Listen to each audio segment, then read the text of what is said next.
In this presentation, I'll be discussing P&O Ferries and identifying the roles of different industrial relation actors, critically evaluating the interactions and dynamics in the conflict, and identifying the actors' respective leverage. Firstly, I will talk about the timeline of the conflict and what happened with P&O Ferries. On the 17th of March, P&O Ferries sacked 800 staff for a pre-recorded video from management, and they began replacing them with cheap agency workers. Instantly, the trade unions urged P&O to revoke the decision. 24th of March, P&O Ferries boss Peter Hebblethwaite had to explain his actions in front of a joint hearing of Transport and Business committees. He admits to MPs that the decision to sack 800 workers without notice broke the law, and he says he will make the same decision again if he had to. On the 25th of March, Grant Shapps, the Transport Secretary, said that Peter Hebblethwaite had shown incredible arrogance. On the 28th of March, Transport Secretary Grant Shapps urges P&O to employ sacked workers and said the government plans to make it illegal for ferry firms to pay less than the minimum wage.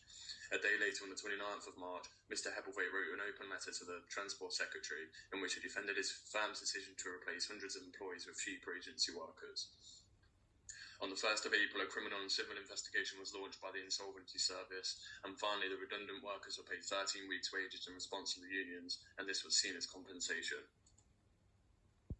What we can conclude from this case is that employees didn't have a voice or option to even negotiate, as a decision was already made by P&O Ferries. The fact that the redundancy was done through a pre-recorded message shows that they don't value opinions of their employees and disregard their voice. The role of trade unions were crucial for these employees to be heard, as looking at different voice regimes for P&O, it was clear to see that employees had no say in the matter of their redundancy. Friedman and Medoff states that unions may be thought of as an independent channel or agent for delivering a voice inside the workplace. Under this scenario, the employer is buying a voice from a third party.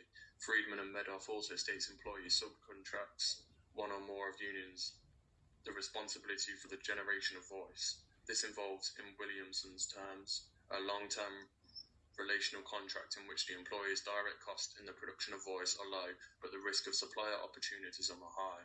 This was clear to see in this case. After evaluating the interactions and dynamics in the conflict, it's clear to see that trade unions helped the redundant workers gain a voice in the workplace. So why did this happen? P&O Ferries made a strategic decision in that they are confident and firm with.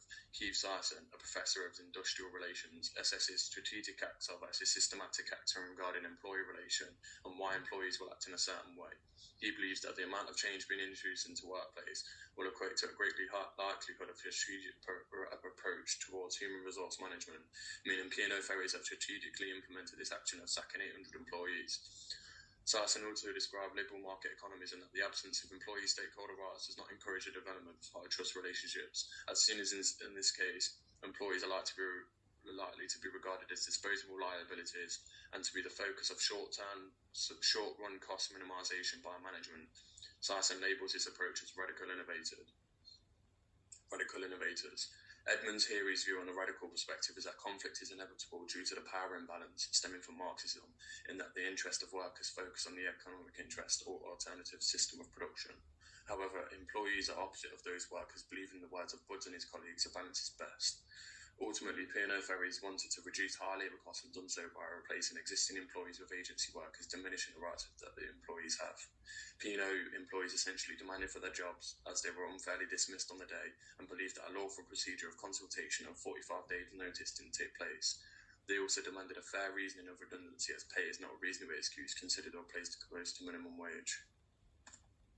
Overall, it's clear to see that businesses such as P&O's approach towards a redundancy was unlawful and showed that they didn't value employees' voice in the workplace. They took a radical approach towards human resource management. Trade unions were impactful in these employees being heard, and the overall outcome was impacted from the trade unions' involvement.